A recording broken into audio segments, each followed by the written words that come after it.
اہل زاویہ کی طرف سے آپ کی خدمت میں سلام پہنچے۔ ایک بڑی مشکل اس پروگرام کے شروع سے اب تک رہی ہے اور وہ بدستور اس کے ساتھ ساتھ چلی جا رہی ہے، اور اس کا کوئی مداوع مجھ سے ٹھیک طرح سے نہیں ہو پاتا، اور جب ٹھیک طرح سے نہیں ہو پاتا تو میں بڑی ایمانداری سے اسے تسلیم کرتا ہوں کہ ان خامیوں کو اور کمیوں کو کس طرح سے پورا کیا جائے تاکہ اس میں آپ کی بھی تسلی ہو اور میری بھی تسلی ہو۔ میں اس پروگرام میں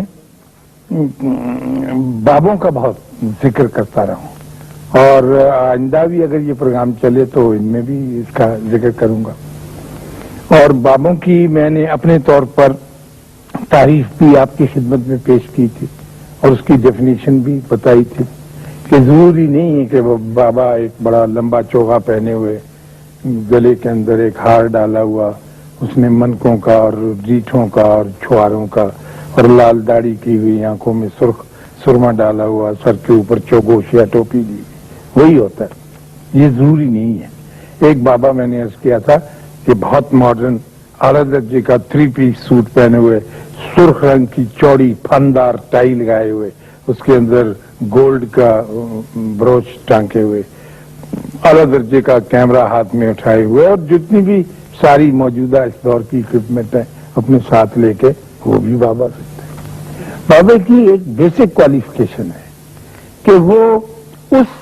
فریم ورک کے اندر رہتا ہے جو اللہ نے اپنے نبیوں کے ذریعے انسان کے لیے طے کر دیا۔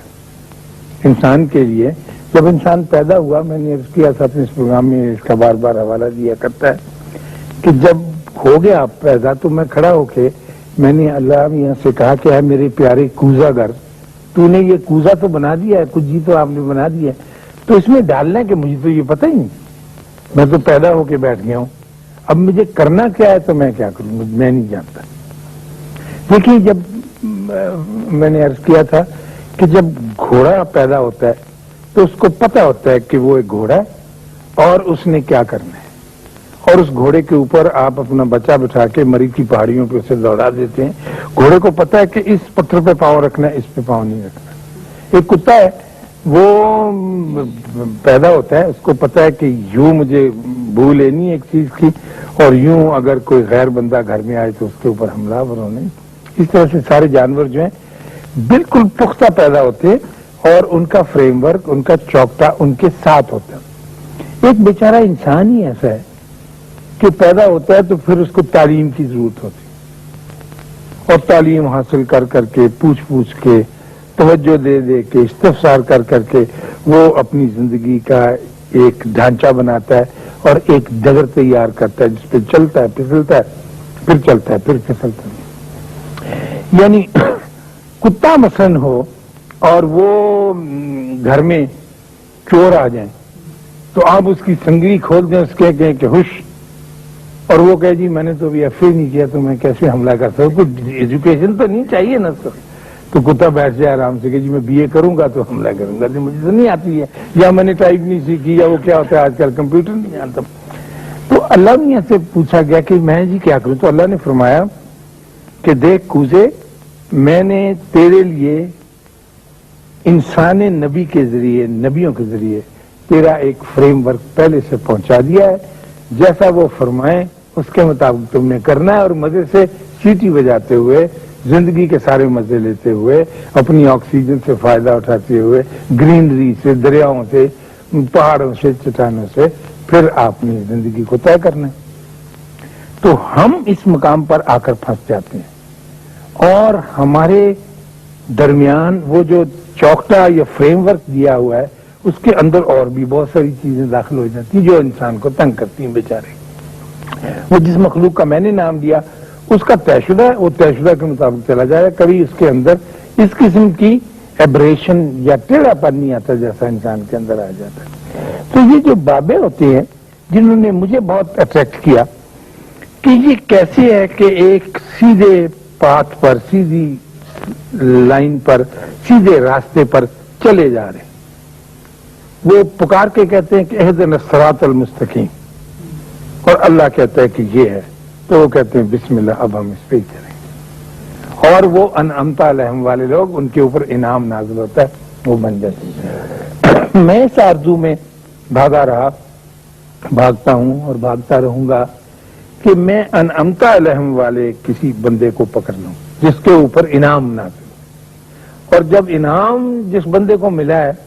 جس راستے پہ وہ جا رہا ہوگا اس کا راستہ صراط مستقیم ہی ہوگا، ٹھیک ہے نا۔ میرے اندر ایک چالاکی ہے اور میں اس کے ذریعے ایک خود یعنی اپنے ساتھ سیلف ڈائلاگ کرتا رہتا ہوں،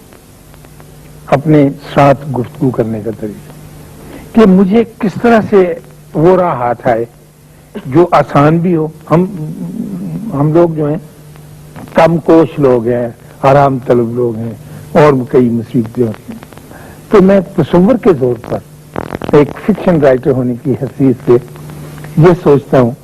کہ میں مثلا کبھی منڈی جاؤں، سبزی منڈی، اور اب میری صحت ٹھیک ہے، میں جا تو سکتا ہوں، گرمی کافی ہے پھر بھی جا سکتا ہوں، تو وہاں پر مجھے کوئی انعام یافتہ بندہ مل جائے جس نے کچھ گاجریں، کچھ مولیاں، کچھ گوبھی خریدی ہوئی ہو، بابا جو ہوتا ہے، اور میں اس کو پہچانوں کہ یہ اصل بابا، تو میں اس سے کہوں کہ سر میں آپ کا سامان اٹھا لوں، تو وہ کہتے کتنے پیسے، میں کہ جو آپ دیں گے میں لے لوں گا۔ اب وہ انعام انعمت علیہم والا بندہ ہے، ٹھیک، وہ کہے گا اچھا چل، تو جب وہ چلے اور میں اس کا سامان لے کے سر پہ اٹھا کے چلوں، تو جس راستے پر وہ جا رہا ہے میری آرزو یہ ہے کہ میں این اس کے فٹ سٹیپس کے اوپر چلتا جاؤں کہ عید نصرات جو ہے نا دکھائے ان کو صراط مستقیم وہ چلا جا رہا ہے، کیونکہ انعام یافتہ بندے کے پاس ہے، ہر بندے کا ہے جو صراط مستقیم ڈکلیئر کرتا ہے نا۔ اور بھی پیغمبر گزرے، اور بھی بہت سارے مذاہب ہیں، انہوں نے بھی اپنا سیدھا راستہ کیا، میرا وہ نہیں ہے، میری کوالیفائی کر دی اللہ نے کہ وہ لوگ جن پہ میں نے انعام نہ وہ میرے میں۔ خیر